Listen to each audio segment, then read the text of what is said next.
is the key. We need hope in our region. We need hope for the Palestinians. And I will say we need hope for the Israelis. But then, in order to move forward with normalization, two things will be required: calm in Gaza and a credible pathway to a Palestinian state. In any future arrangement, Israel needs security control over all territory west of the Jordan. I tell this truth to our American friends. We've heard a lot about the US Saudi Arabia-Israel deal of the century for almost 1 year now. The story of the hidden talks were first broken by the Wall Street Journal. Now, Wall Street Journal in its latest article says that the deal is almost complete and will be known as the Strategic Alliance Agreement. Saudi Arabia is the most influential nation in the Muslim world, and it's an incredibly important state in the Middle East because of its size and its wealth. The deal, if concluded, will reshape the security landscape of the Middle East. It's a tectonic shift that was enabled due to the young Crown Prince Mohammed bin Salman sidelining much of the old state leadership in his country. These recent reports indicate that the deal is now so close that it may even be signed in days. However, after October the 7th Hamas attack on Israel, there's a real possibility that it may get split into two legs if, as it seems likely, Prime Minister Netanyahu will not accept the Saudi insistence for ensuring a credible pathway to a Palestinian state. Apart from Netanyahu, another major issue now is that the Israeli public has also turned against giving Palestinians anything, as they see this as a reward to Hamas for what it did on October the 7th. Now, in order to get the Israeli public to accept the deal, the narrative has to explain to the Israeli public that this deal is in fact giving Israel a permanent peace by resolving the issue, as well as creating a more moderate leadership in the Palestinian territory. And it's necessary for Israel to move forward to a prosperous future.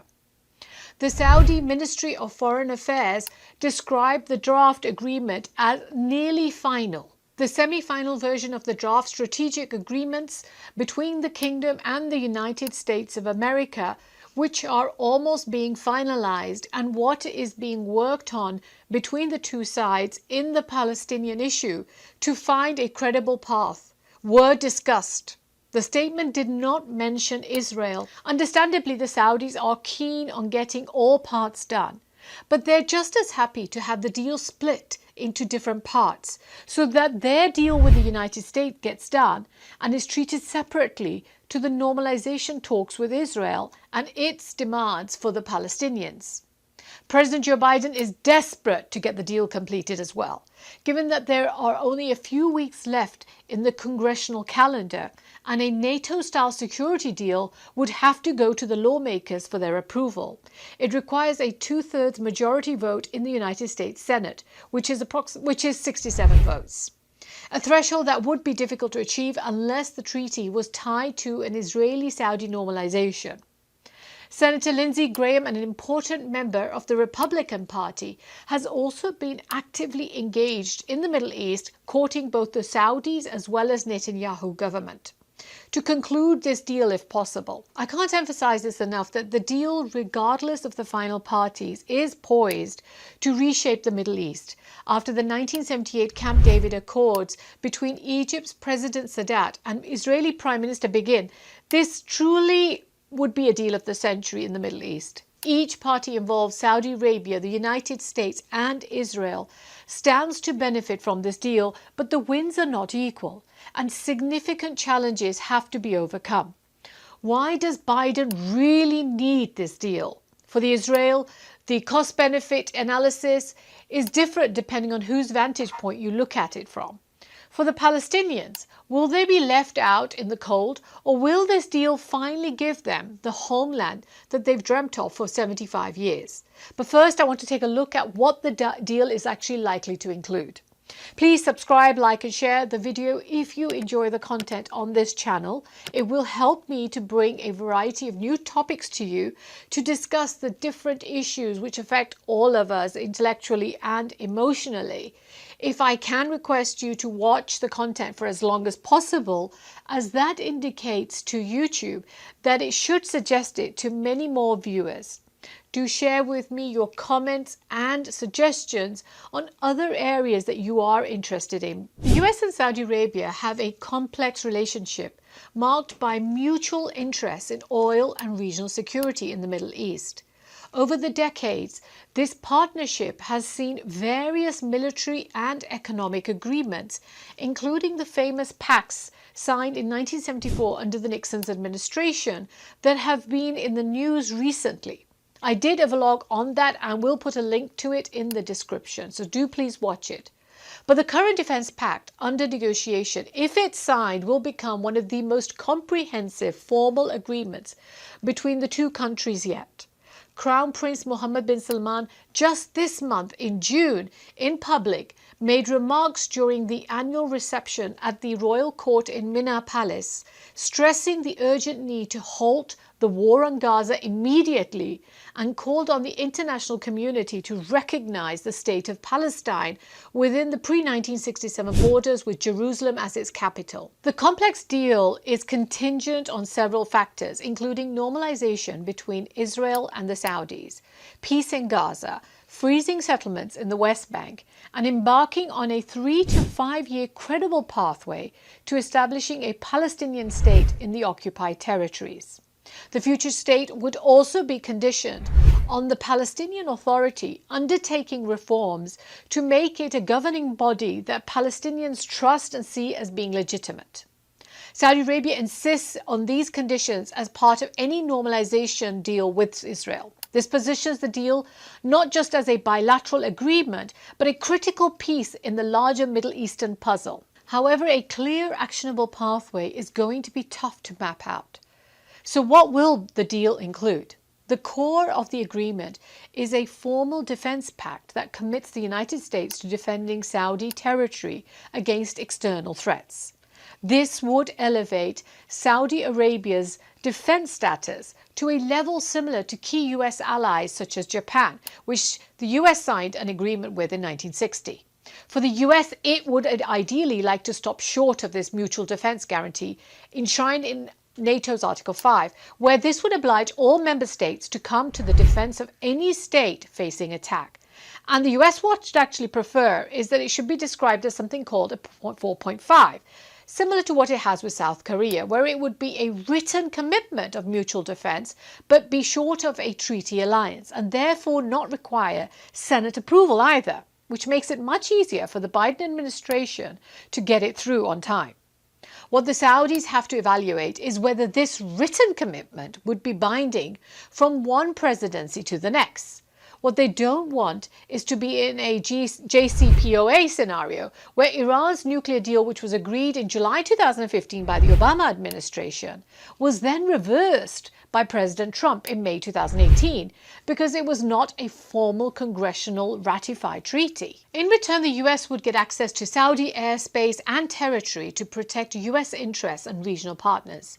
It will also bind the Saudis not to let China build bases in the country, and any current security cooperation with Riyadh would be put on hold. Saudi Arabia would gain access to advanced US military technology, which may include sophisticated weaponry, missile defense systems, and other high-tech military equipment. This is aimed at strengthening the kingdom's defense capabilities against regional threats, particularly from Iran. The US is likely to support Saudi Arabia in developing a civilian nuclear energy program as well. The question is to what extent this will be localized or under US third-party control. This aspect of the deal aligns with Crown Prince Mohammed bin Salman's vision for diversifying the kingdom's energy sources and reducing its dependence on oil and moving towards renewable energy. The fear is, though, that in time Saudi Arabia may wish to develop nuclear expertise in case it someday wishes to acquire nuclear weapons. The Crown Prince has already said he would do so if Iran has them. There is a US commercial benefit to this as well, as American companies would be in a prime spot to win contracts to build the Saudi nuclear power plants. Now that is the deal. But even more fascinating is how each country sees its own benefit. Starting with the United States and the Biden administration. Genocide Joe, as President Joe Biden has recently been described, after the killing of thousands of Palestinians by Israelis using American weapons and support post-October the 7th, is looking as if he may lose the elections. He's losing in all recent polls being conducted, and he desperately needs this deal to be able to say he created peace in the Middle East and win over those uncommitted and young voters to his side. But on a more deeper level, the United States needs Saudi acquiescence on the continuation of the petrodollar, which underlies US economic and military hegemony. This is where Saudi Arabia and Crown Prince Mohammed bin Salman have a huge upper hand in this relationship between the two countries. It is no longer the Saudi Arabia of 1945, which depended on the US protection, and it is no longer the Saudi Arabia of the 1990s, in which US was the global hyperpower. It has now become a truly multipolar world, with the emergence of China and India as the number 2 and 3 economies of the world, with both having corresponding military power. A small example is how Biden did a U-turn on his pariah state comments, which he made during the campaign trail of 2020 about Saudi Arabia. We were not going to, in fact, sell more weapons to them. We were going to, in fact, make them pay the price and make them, in fact, the pariah that they are. And then he came and did his infamous fist bump with the Crown Prince when he requested that the kingdom lower oil prices that had sharply accelerated after the Russian-Ukrainian war. The request, by the way, was ignored by the Saudis at the time. While there is no doubt that since the idea was first launched under President Donald Trump, the desire for normalization between Israel and Saudi Arabia drove US objectives.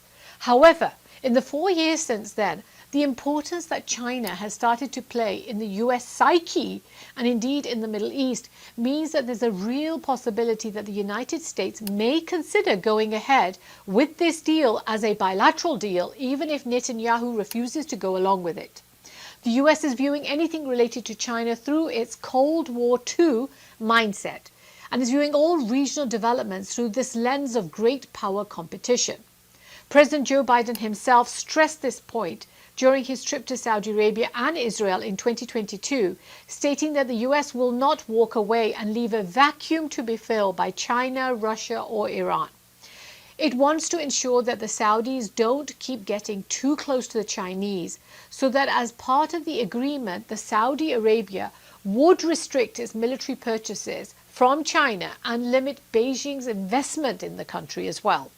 Saudi Arabia is buying increasing amount of weapons from China, and the two countries conducted a joint naval military exercises called the Blue Sword, the first time in 2019 and then the second time last year in October 2023. So this move is designed to counter China's growing influence in the Middle East and ensure that the United States maintains its preeminent security position with Saudi Arabia and in the Middle East. The US was not happy that the Chinese helped to mediate a deal between the Saudis and the Iranians, the latter whom it describes as being part of the axis of evil. What's interesting is how China sees this. So after a January 22 meeting with MENA officials, for example, the Chinese Foreign Minister Wang Yi said, "We believe the people of the Middle East are masters of the Middle East. There is no power vacuum, and there is no need of patriarchy from outside." So Chinese bilateral trade with Saudi Arabia has seen a significant increase, with China being the top trading partner of Saudi Arabia and its biggest buyer of oil. In 2023, the trade volume between the two countries was around $106 billion, with Chinese exports to Saudi Arabia accounting for around $43 billion and China's imports from Saudi Arabia around $64 billion, most of these being oil related. Now, in terms of oil, China is Saudi Arabia's largest customer, consuming around 25% of all total crude oil exports it made in 2023. And there has been a movement towards using the Chinese yuan for oil transactions. There has been some discussions between the Chinese and the Saudi Arabians about using the Chinese yuan for oil transactions, although they haven't started this yet. But the Chinese strategy is to internationalize its currency and reduce its reliance on the US dollar. So in December 2022, during a Gulf summit in Riyadh, the Chinese President Xi, asked for oil trade to be conducted in yuan. This restriction of Chinese influence by the Americans is essential to the perpetuation of their power in the Middle East, and is another reason why the US may actually go ahead with the bilateral leg of the deal if Israel does not come on board. So ensuring a strong ally Saudi Arabia is seen pivotal to the United States' efforts to counteract rival powers in the region. So what do the Saudis get out of it? Well, by strengthening Saudi Arabia's military capabilities and cementing its alliance with the United States, the agreement serves as a counterbalance to Iran's influence in the region as desired by both Saudi Arabia and the United States. However, it does run the risk that it may trigger an arms race in the region. For the Saudis, they remain fearful of an event happening like the 2019 attack, in which two major oil facilities of Saudi Aramco in Abqaiq and Khorais were attacked by the Houthis, a proxy group which is supported by Iran. Saudi oil production was cut by 50%, which was equivalent to 5% of the world's daily production at that time. And the Saudis were very disappointed by the US response from President Trump at the time, who made it clear that he wasn't going to rush into a new conflict on behalf of Saudi Arabia. "I'm somebody that would like not to have war," Trump said. Crown Prince Mohammed bin Salman since day one has been focused on Saudi Arabia's economic transformation. He launched Vision 2030 in 2016 when he was the deputy crown prince at the time. He has described Saudi Arabia as having been sleeping, and he wants to unleash its economic power. With the world moving away from fossil fuels over time, as well as declining reserves over the long run, he has made it clear that it is crucial that Saudi Arabia focus on its economic diversification program. And he wants US investments in sectors like artificial intelligence and quantum computing. Now, to do so, he needs peace in the Middle East, and he needs to focus on his own internal economic and political situation. I have done a vlog on some of the changes he has made to unleash this economic might, and I will put a link to it in the description below. So for Saudi Arabia, leadership of the Muslim world is also another extremely important part of its geopolitical standing. If normalization deal is able to take place, which achieves the milestones in, let's say, the recognition of Palestinian statehood, it would reinforce this leadership, especially against its traditional foe, Iran.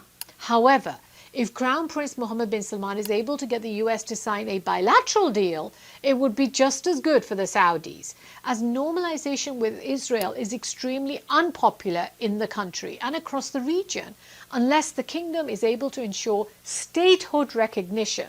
Other wishy-washy alternatives such as, a credible pathway and so on would be far less attractive. From the Saudi perspective, playing off US fears against China makes complete sense. It gets to have a reverse leverage, where it can press the United States for major policy concessions. In the longer run, it's clear for all to see. Saudi Arabia, along with other Middle Eastern states as well, recognize that the rise of the non-Western powers and the return of a global multipolarity is not only a reality, but it's a desired option. Hence their engagement with both Russia and China through BRICS and SCO as well. Beijing is viewed as an ideologically neutral trading partner, which has long maintained a policy of non-interference in the domestic issues and domestic affairs of the Middle Eastern countries, from politics to human rights. It makes it a much less controversial mediator than, for example, countries like the United States. Joe Biden's comments on his campaign trail in 2020 included terms like saying that he would make Saudi Arabia a pariah state. Western critics constantly put the United States under pressure by arguing that providing advanced weaponry to Saudi Arabia would exacerbate regional conflicts and lead to further human rights violations. No such pressure exists on China or Russia. Now, the deal will also help to strengthen the Saudi regime. First, the Crown Prince has been taking strong actions to clamp down on traditional Wahhabi clergy, with a prospective solution to the Palestinian situation, they would lose their stranglehold on religion and the House of Saud to some extent. On the other side, warming relations with Israel also helped to drum up American and Western support for the Saudi ruling regime against potential Islamists or other domestic opposition by appearing to the West as being far more moderate or tolerant. They ensures that, the Western countries will not bring up issues of human rights, media rights, and any other such troublesome rights. Western countries, we know, are notorious for ignoring such issues when it comes to needing regimes to pursue policies that they desire. Now, from Israel's perspective, first a tongue-in-cheek, maybe a cynical comment. While we all rate peace very highly, but really, what difference is it making to Israel? It's a rich country with a GDP of around $564 billion, a GDP per capita of $58,000 in 2023. Its military-industrial complex has significantly benefited from the United States since 1948, receiving over $200 billion. And the country since 1948 has received over $300 billion. This aid has been crucial in developing its military and economic infrastructure. Indeed, it's the reason why Israel has been able to develop as much as it has. Israel is the largest cumulative recipient of US foreign aid since World War II, and its right-wing governments have everything to gain from constantly selling fear and existential threats to the Jewish people to help keep them in power against the liberal Jews. Prime Minister Netanyahu has been in power past 13 out of the last 15 years. But like I said, that's me being cynical. So let's see how Israel benefits from peace with Saudi Arabia. In the words of an influential member of the Al Saud ruling family, Prince Al-Walid bin Talal, for the first time Saudi Arabian interests and Israel are almost parallel. It's incredible. Despite the recent bonhomie between the Saudis and Iranians brought together by China in March 2023, both the Israelis and Saudis feel threatened by Iran, and thus it makes them an unlikely alliance. As the old proverb goes, the enemy of my enemy is my friend. Israel is rattled at the prospect of a nuclear Iran and fears the repeat of the Arab Spring could lead to Islamist governments taking over in the region from current unpopular regimes and then controlling the vast military resources. Israel is not threatened by Saudi Arabia. Its threat is from Iran and Iranian proxies, and vice versa. The same applies to the Saudis. In 2015, both countries acknowledged that they had been holding secret meetings to discuss Iranian ambitions in the region. This cooperation paid dividends for Israel as recent as the Iranian missile attack on April the 13th this year, when Israel's overwhelmingly successful air defense was reportedly aided by cooperation from Saudi Arabia and Jordan as well as the United States. So what does Israel gain from this normalization by Saudis? Unlike its partners on the Abrahamic Accords, none of which really matter in the Muslim world, Saudis are the preeminent Muslim country and a custodian of the holy cities. The official Saudi position dating back to a 2002 agreement known as the Arab Peace Initiative is that it will establish relations with Israel only after the establishment of a sovereign independent Palestinian state. So acceptance before then is a win for Israel. Then, as the leader of the Muslim world, it is also believed that once a deal is done with the Saudis, which benefits the Palestinians, then along with it will come the acceptance by other major Muslim countries, including Pakistan and Indonesia, Malaysia, and so on. Although to get the acceptance from the rest of the world, you don't actually need a deal with the Saudis. You need to deal directly with the Palestinians. And once a two-state solution is agreed, the Muslim world would recognize Israel anyway. Saudis are keen on getting the deal split into two legs so that their deal with the United States gets done and it's seen as separate to the normalization talks and demands for the Palestinians, in case those latter two parts just don't happen. On the other hand, splitting the deal would not suit the Israelis or the Palestinians. The incentive for the Saudis potentially disappears for working for an agreement with the Israelis once they have what they wanted from the United States. In that case, the Palestinians are also left out in the cold, as their trump card was always Saudi acceptance of Israel, and that's going to wither away. However, if successful, this agreement could alter the balance of power in the Middle East, potentially leading to a more US-aligned Saudi Arabia and reduced Chinese influence. But the requirement for Israeli-Palestinian progress remains a substantial hurdle, especially given the current geopolitical tensions. Thank you for giving me your time and reaching this far. I hope you will subscribe and like and share the video, and do suggest to me other topics you are interested in being covered.